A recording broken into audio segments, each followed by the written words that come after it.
warahmatullahi wabarakatuh. Selamat pagi Bapak Ibu Guru semuanya. Perkenalkan saya Wisda Citra Dewi CGP Angkatan 9 Kota Bandung. Modul 3.1 demonstrasi kontekstual mengenai pengambilan keputusan dari nilai-nilai kebajikan. Bagaimana cara untuk pengambilan keputusan tersebut? Mari kita simak dari wawancara kepala sekolah berikut ini. Selamat menyaksikan. Bismillahirrahmanirrahim. Assalamualaikum warahmatullahi wabarakatuh. Alhamdulillah sudah hadir di tengah-tengah kita ada Bapak Kepala Sekolah dari SD 186 Cipadung. Beliau bernama Bapak Hanif. Alhamdulillah, terima kasih Bapak sudah diizinkan saya untuk mewawancari Bapak di sela-sela aktivitas Bapak yang begitu luar biasa padatnya. Nah, alhamdulillah langsung saja ya Pak ya. Siap. Kita mulai pertanyaannya. Ada beberapa pertanyaan yang saya akan ajukan terkait dengan tugas TGP di modul 3.1 ini mengenai bagaimana pengambilan kebijakan, keputusan yang Bapak selama ini pernah dilaksanakan gitu ya. Pertanyaan pertama, selama ini bagaimana Bapak dapat mengidentifikasi kasus-kasus yang merupakan dilema etika atau rujukan moral? Baik, sebenarnya kasus-kasus di sekolah itu banyak macamnya ya. Bisa kasus dari siswa, bisa kasus dari guru, bisa juga kasus dari orang tua dan sebagainya. Tapi untuk contoh kasus terupdate mungkin ya. Siap, yang sudah saya lakukan ataupun juga coba bina dalam artinya adalah contoh kasus guru ini dalam hal pelanggaran disiplin. Pelanggaran disiplinnya apa? Pelanggaran disiplinnya adalah meninggalkan tugas selama beberapa bulan seperti itu ya. Itu mungkin bisa contoh kasusnya. Bagaimana selama ini Bapak menjalankan pengambilan keputusan di sekolah Bapak, terutama untuk kasus tersebut, di mana ada dua kepentingan mungkin ya sama-sama terasa benar dan itu mengandung nilai kebajikan bagi kasus tersebut begitu. Ya, satu sisi saya selaku pimpinan langsung salah satuan pendidikan di mana tugas saya di sini adalah tentu memberikan pembinaan kepada yang bersangkutan ya. Sesuai regulasi bahwa bagi seseorang ASN khususnya yang melakukan ketidakhadiran tanpa ada informasi ataupun juga izin sebelumnya, tentu itu akan melakukan pelanggaran disiplin ya. Jangankan berminggu-minggu, 3 hari berturut-turut tanpa ada keterangan yang jelas, itu kan sudah merupakan suatu pelanggaran disiplin. Nah, singkat cerita itu di bulan November tahun kemarin ya, beliau, saya tidak akan sebutkan nama gurunya siapa, Bapak X ya. Tentu saya tidak bisa menjas ataupun juga memberikan hukuman secara langsung, tapi saya pun harus berkoordinasi dulu dalam hal ini dengan bagian kepegawaian Dinas Pendidikan Kota Bandung. Bagaimana langkah prosedur yang harus saya jalankan dengan dilema ataupun juga permasalahan contoh kasus ini yang tadi telah disebutkan. Berarti nilai kebajikannya itu ada satu kedisiplinan dan dua mungkin tanggung jawab ya Pak ya. Kenapa seperti itu? Karena kan ya namanya seorang guru itu kan selain untuk tupoksi beliau mengajar, ada kewajiban juga yang harus beliau berikan kepada hak anak-anak untuk mendapatkan pelayanan pengajaran dari yang bersangkutan. Kebayang kalau misalnya berminggu sampai berbulan-bulan tidak memberikan tugasnya, ya anak-anak tahu seperti apa. Artinya ya saya jalan keluarnya dengan memohon kepada rekan satu gurunya itu, nantinya ya kan itu 2 kelas nih, kelas 3 ya, jadi digabung dulu kelas 3 nya itu, atau menjaga atau sama guru bidang studi ya, itu digilir-gilir aja lah. Yang penting anak memberikan pelayanan pengajaran yang baik dari kita. Berarti yang pertama langkah Bapak ketika mengambil permasalahan tersebut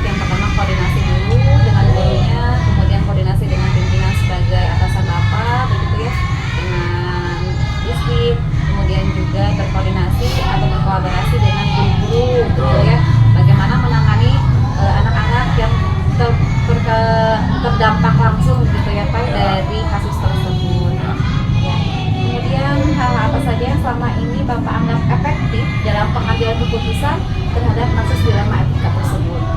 Ya, yang selangkah yang saya ambil tentu kan hak yang pertama itu tentu jangan sampai hak anak dirugikan. Artinya secara cepat saya mengambil ataupun juga mencari guru infal Ya. supaya keberlangsungan pembelajaran di kelas yang dalam tanda kutip ya ditinggalkan oleh guru yang bersangkutan terlayani, dan alhamdulillah ada guru yang bisa melakukan tersebut. Artinya satu permasalahan tersebut terselesaikan gitu ya. Artinya hak anak untuk mendapatkan pembelajaran sudah beres. Tinggal PR saya adalah bagaimana secepat mungkin bisa melacak ataupun juga mencari keberadaan yang bersangkutan. Bagaimanapun juga itu kan masih kewenangan saya. Iya, betul. Dan juga saya ditugaskan oleh dinas pendidikan untuk membina yang bersangkutan.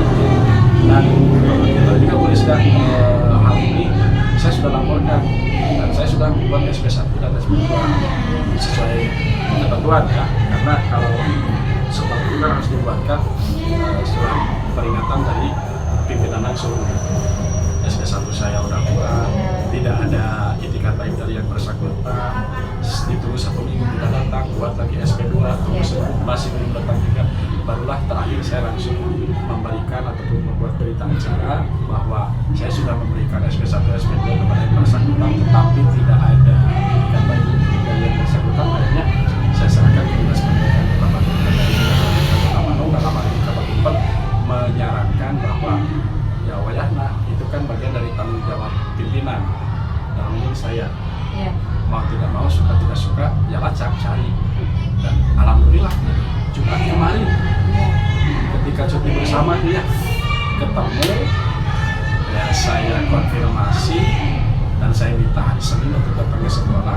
Alhamdulillah beliau datang, dan hari Senin itu juga siangnya kemarin berarti kan saya langsung menghadap ke dinas pendidikan, kembali ke Kabupaten bagian kepegawaian untuk menyerahkan yang bersangkutan, karena bagaimanapun juga sudah tugas saya kan hanya menjalankan pembinaan ya, dan masalah hukuman disiplinnya seperti apa ya dengan berat hati, karena itu kan resiko beliau ya. Artinya dinas pendidikan belum ada keputusan sanksinya berupa apa, yang jelas mudah-mudahan beliau bisa merubah apa yang sudah beliau lakukan sebelumnya, bahwa perbuatan tersebut salah dan betul-betul sangat melanggar bukan etika lagi ya, tapi melanggar janji terhadap diri sendiri ya, dan aturan dalam ini aturan disiplin pegawai ya.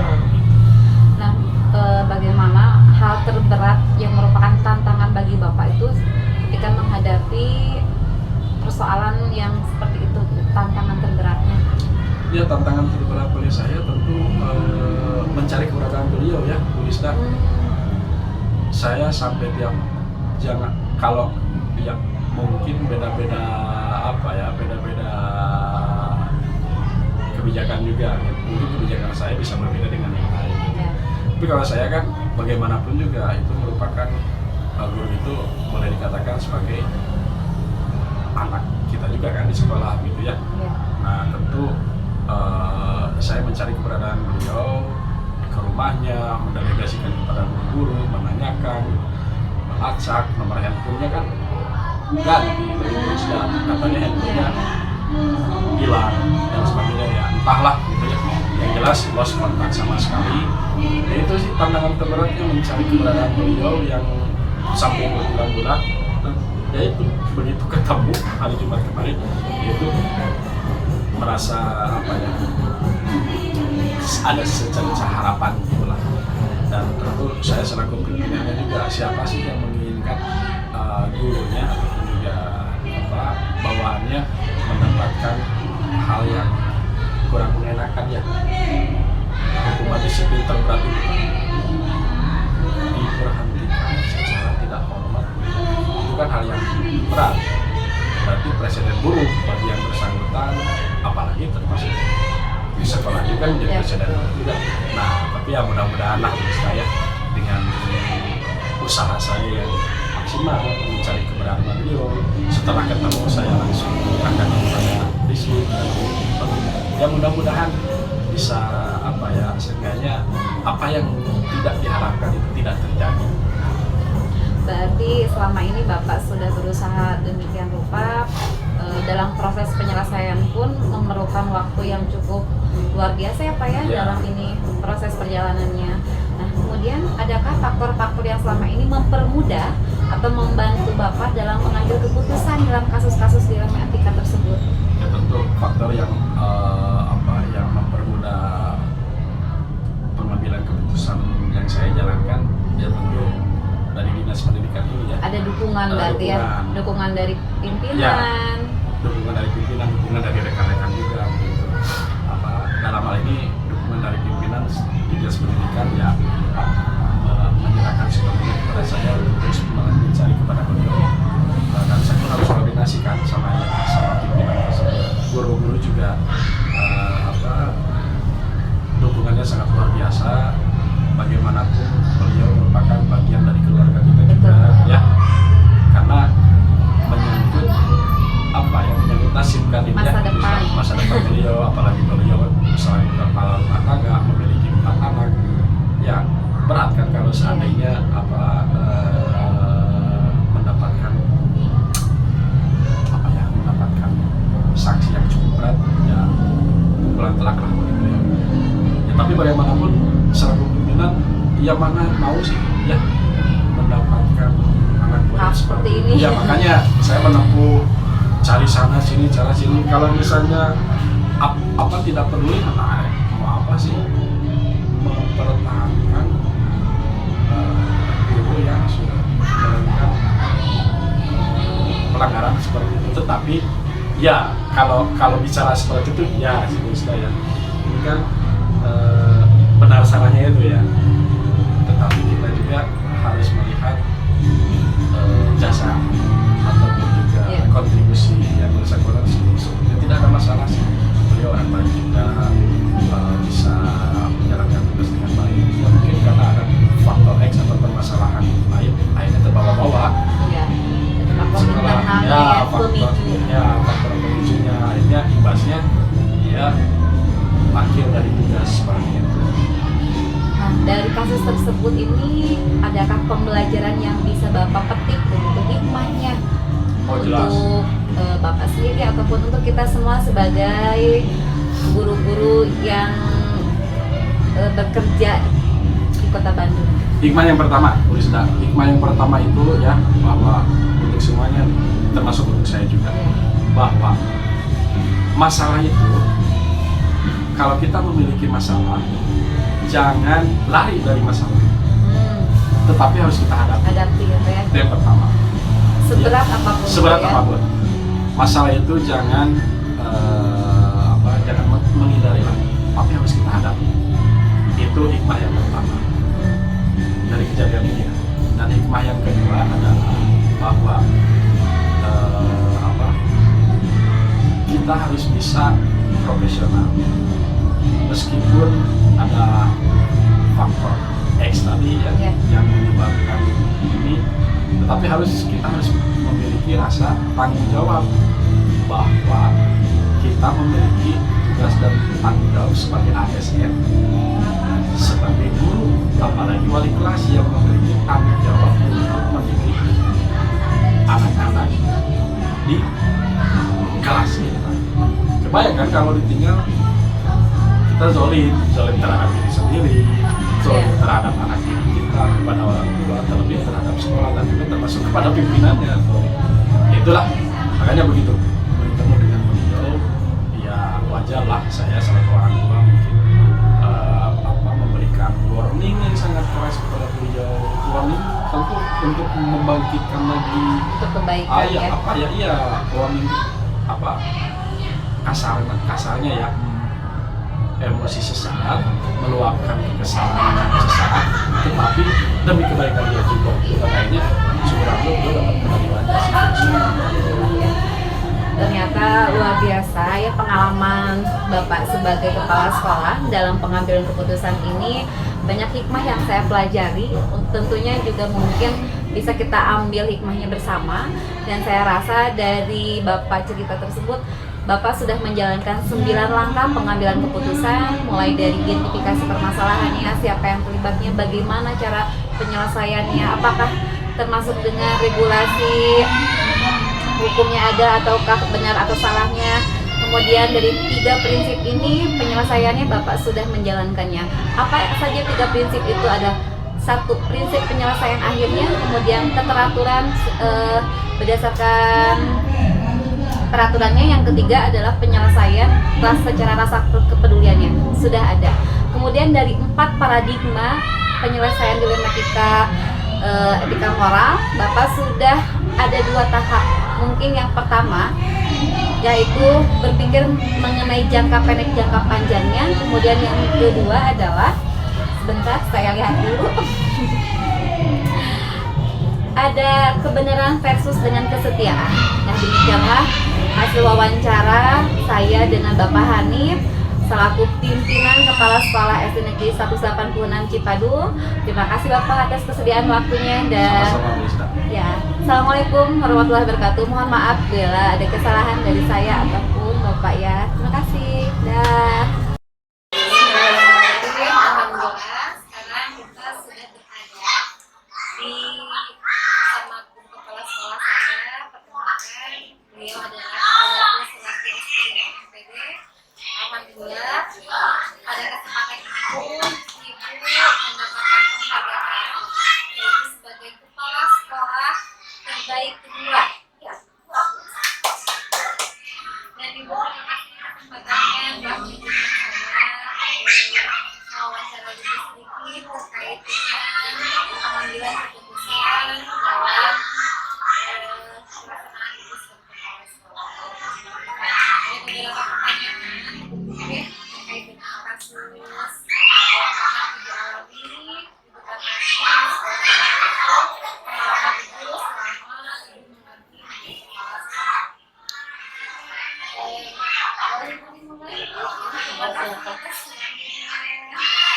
Yang pertama, bagaimana Ibu dapat mengidentifikasi kasus-kasus yang berkaitan dengan etika atau etika moral? Terima kasih sebelumnya kepada Elisa yang sudah begitu hebat sebagai guru penggerak ya selama 6 hari. Untuk pertanyaan itu saya jawab. Pertama, biasanya itu ada laporan dari guru ataupun dari pihak panitia sekolah.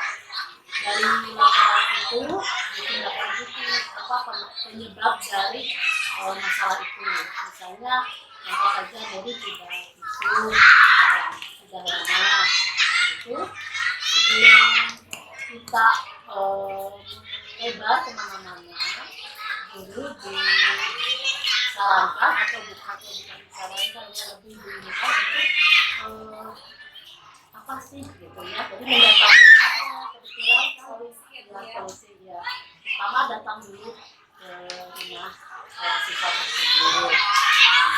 Dari masalah itu kita pecahkan bersama-sama antara wali kelas dengan para kebijakan akal yang harus diambil. Nah, ketika masalah itu belum selesai, maka kita musyawarah dengan ketua komite sekolah ya, komite sekolah yang 168 TKD, dan belum berhasil juga kita libatkan lagi untuk mencari solusi dengan komite kelasnya. Ternyata belum juga ada solusi, akhirnya dilibatkanlah RT di mana siswa tersebut tinggal. Kebetulan kami donasi ya, jadi tidak kesulitan. Jadi peserta didik yang berada di SD 168 Cipayung itu pada umumnya dekat sekolah. Nah, untuk itu sudah tidak terselesaikan. Akhirnya dipanggillah orang tua tersebut dan itu harus bagaimana. Nah, keputusan itu tidak sepihak sekolah, jadi dilibatkan semua elemennya mulai dari ini masalah kasusnya berat ya, dari guru, terus dari wali kelas sebelumnya. Jadi ditanya misalnya ada masalah di kelas mana nih, ditanya wali kelas sebelumnya, kelas 5, kelas 4, kelas 3, 2, 1. Jadi ini memang bagaimana karakteristik dari keluarga si peserta didik tersebut. Jadi tidak langsung serta-merta dan akhirnya kita dipanggil, kita sudah saya sebagai kepala sudah punya bekal harus harus diambil tindakan tersebut. Nah kalau sudah itu laporlah ke distrik ini masalahnya, gitu. Solusinya apa distrik? Nanti akhirnya distrik juga mengambil kesimpulan dan itu berdasarkan dari laporan sekolah. Jadi sekali lagi tidak serta-merta keputusan itu langsung kalau kita sekolah ini melibatkan semua elemen yang dikelola hubungannya dengan sekolah. Ya. Bagaimana kalau misalkan kita mendapatkan dua permasalahan dengan itu mengalami kebingungan gitu. Ini bagaimana kalau ada solusi apa yang kita ambil alternatif misalkan permasalahan tersebut. Tapi kita harus mengambil satu kebijakannya. Jadi dilema itu. Ya, kalau ada dua permasalahan, kita lihat setingkat apa kerumitannya atau dilemanya dari masalah itu. Kalau misalnya nih dari dua masalah ini, yang satu kedua ternyata dari dua masalah ini ada yang ringan, misalnya ya ada yang lebih berat, dan tentu mengambil yang lebih berat. Tapi bukan berarti yang ringan diabaikan, tetap mencari solusi dan ternyata kita semua elemen. Jadi kalau memang ringan itu kalau memang selesai cukup di wali kelas dan orang tua siswa sudah beres atau solusi ya sudah. Nah ini tentu hal yang paling diambil adalah sama-sama sebenarnya mana yang ringan ya udah, kalau udah selesai udah, tapi berarti kepada yang lebih berat. Jadi setiap solusi kita selalu dimusyawarahkan, dikomunikasikan dengan kadang-kadang siswanya dipanggil juga gitu. Ini tuh solusinya kenapa nih misalnya ada masalah ini bisa, ataupun orang tua ada masalah misalnya orang tuanya ada masalah, atau bahkan laporan dari luar juga tentang masalah kita tampung dari tidak lepas dari bantuan juga dari PPID ya. Selama kita ada masalah selalu dilibatkan guru ingin mencari informasi, jadi tidak cukup mendengar satu informasi, jadi berkali-kali. Akhirnya dibantulah oleh PPID, bahkan operator, bahkan kurikulum selalu dilibatkan juga kalau memang masalah itu berat ya. Jadi setiap masalah haruslah dilibatkan semua pihak, tapi ada kadarnya. Misalnya kalau PPID seperti ini, kalau guru yang lain atau wali kelas lebih dilibatkan sekali, ya itu pasti wali kelas dan komite sekolah dan komite kelas. Bagaimana itu mengharap pengambilan keputusannya lebih efektif ketika menghadapi kasus ini. Misalkan masalah seperti ini yang mengungkapkan efektif, cara ini yang paling lebih baik.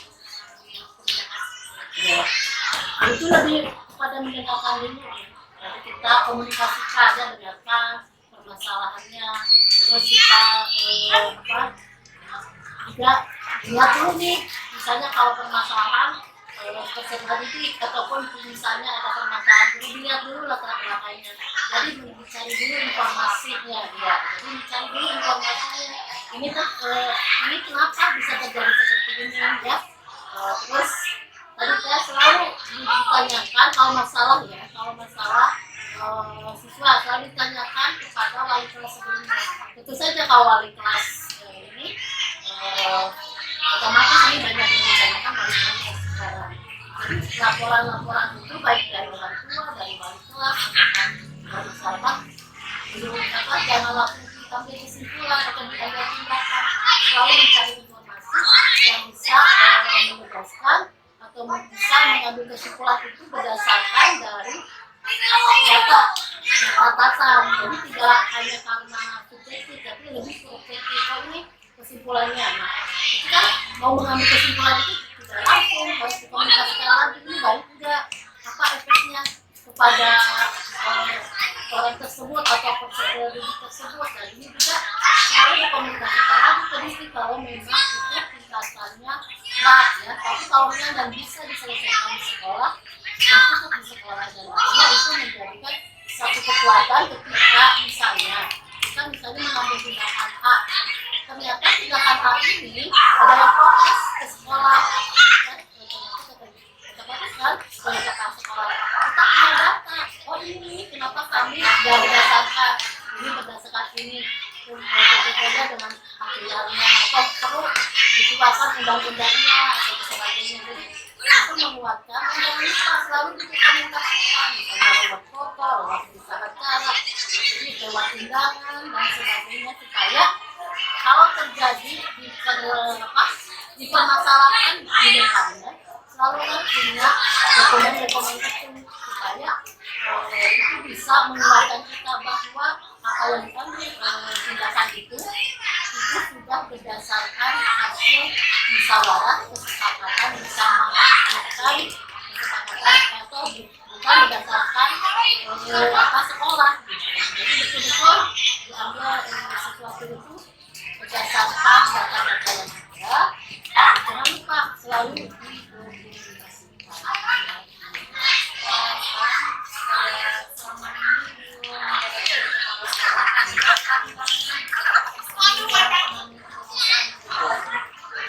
Selama ini sih ya alhamdulillah memang tantangan itu menjadikan pertama dikipasi ya dengan karakteristik yang memang betul-betul ini hingga ini menjadikan pembelajaran.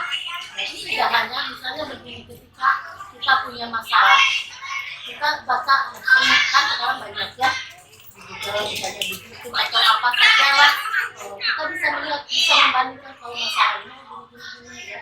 Jadi apa yang terjadi di hadapan kita dalam masalah di sekolah itu sebenarnya membuat kita lebih kreatif. Misalnya gini, ini anak atau ini orang tua seperti ini, apa ya juga dari secara psikologisnya,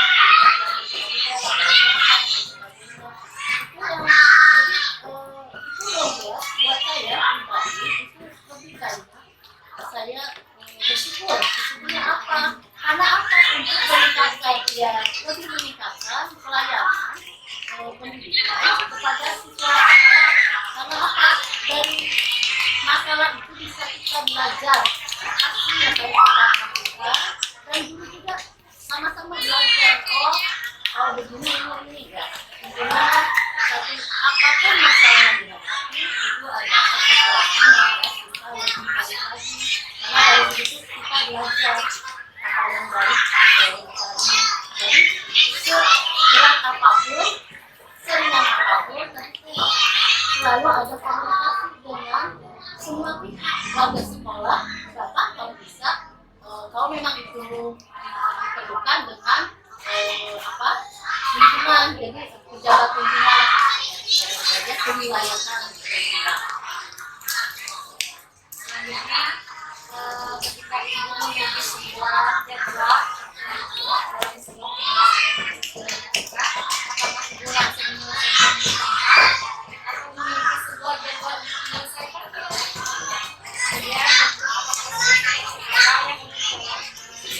kemudian Coba diulang lagi pelajaran ini pelan-pelan.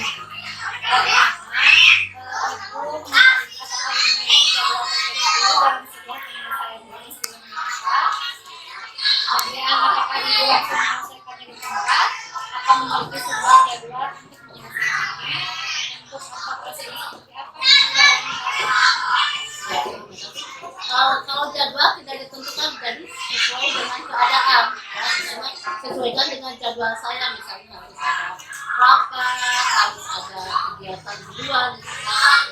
Ketika menerima laporan itu, misalnya gini, hari ini misalnya mendapat laporan dari guru misalnya seperti kita bicarakan, ketika besok besok langsung atau bahkan karena kan dulu donasi ya, misalnya pagi-pagi nih, bisa saja siangnya. Jadi situasi kondisi itu fleksibel.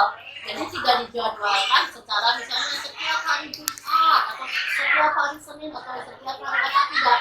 Jadi bagaimana melihat situasi kondisi permasalahan itu, apakah misalnya saya ada waktu, orang tua ada waktu, komite ada waktu, itu di sana. Jadi selalu disesuaikan dengan keadaan. Jadi itu kita bisa misalnya gini, ke wali kelas misalnya bisa ya dari misalnya siang nih, hari ini ibu bisa datang ke komite, bisa nggak, ketika semua bisa, hari itu juga misalnya diselesaikan, karena bisa selesai hari itu, kalau tidak nanti cari solusi lagi. Jadi jaga itu tiba-tiba ditentukan sama wali kelas juga punya kesibukan, wali kelas juga komite juga, dan orang tua juga. Nah, sekali lagi, lalu kalau memang ini perlu dilibatkan dengan siswa, dilibatkan. Jadi kalau usahakan hari itu selesai, kalau usahakan kalau memang berat ya bisa berlanjut di hari berikutnya atau bagaimana lagi situasi dan kondisi. Kita simpulkan bersama bahwa ketika pengambilan keputusan yang ibu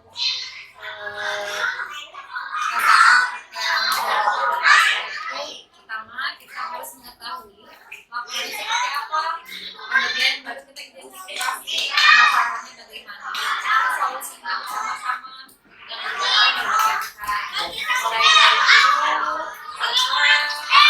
kemudian orang tua sendiri, kemudian sekolahnya ataupun pembayaran, kelas, anaknya sendiri dan tentunya ketika pengambilan keputusan yang telah ibu akan meminta solusi yang terbaik hanya dari komunitas atau pihak-pihak terkait di komunitas pendidikan dan luar biasa ibu sudah menjalani kepala sekolah Dari 2017 sampai 2021 ya, Oktober.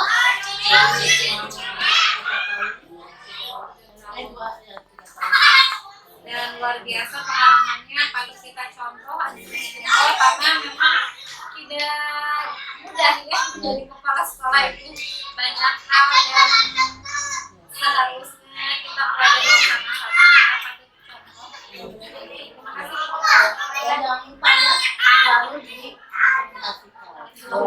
Jadi hal itu memperkuat kita ada misalkan latihan yang menginginkan, kalau ada data, ada dokumentasi, segala sesuatu bisa menjadi daya dukung ketika kita memberikan suatu alasan atau suatu kenapa ini mengambil keputusan seperti itu ya.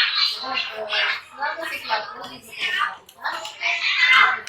supaya apapun yang kita ambil keputusan kan berat ya, yang keputusan itu supaya kita kenal ya, lebih kenal, karena selama saya menjadi kepala sekolah, alhamdulillah setiap masalah terselesaikan, karena ketika ada yang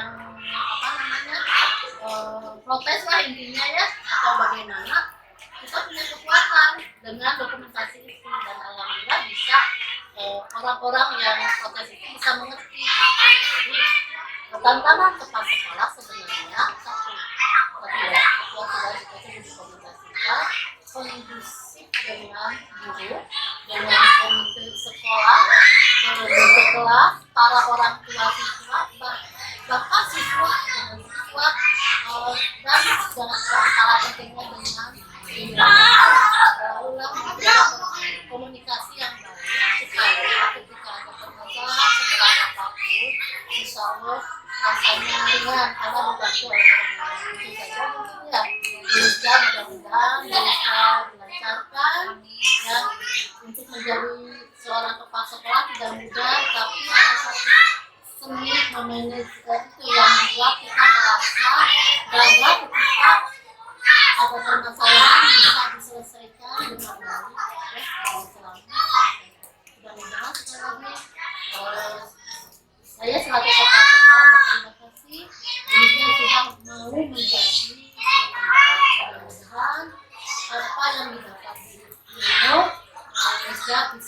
mengaplikasikan ya atau bisa apa ketika di sekolah di luar sekecamatan Cibiru bahkan kota Bandung bahkan nasional dan apapun akan bisa selalu dialog selalu diberi kesehatan dan tentu di rezekinya ya. Nah, itu mungkin alhamdulillah dan dari pemaparan sekolah kita dapat mengetahui dari prinsip-prinsip pengambilan keputusan itu kan ada 3 ya. Ibu sudah mempraktekkan semuanya dari hasil akhirnya, kemudian dari rasa pedulinya tidak semata-mata itu mengambil keputusan, tapi ada rasa peduliannya yang harus dipikirkan juga nantinya. Selanjutnya ibu juga sudah menerapkan langkah 9 pengambil keputusan ya, di mana ibu melihat dari siapa yang melibatkannya, identifikasinya bagaimana, kemudian ibu juga uji publisnya bagaimana ya. Kemudian yang keempat paradigma pengambilan keputusannya. Ibu pun melaksanakan paradigma tersebut. Salah satunya ibu memikirkan bagaimana proses ini di jangka pendeknya, bagaimana di jangka panjangnya. Luar biasa ya. Terus menjadi kepala sekolah kita dan saya terima kasih ibu sudah meluangkan waktunya. Ya. Amin. Dan mungkin juga sekian untuk wawancara kepada sama kepala sekolah. Selanjutnya kita wawancara kepala sekolah yang lain. Assalamualaikum. Dah.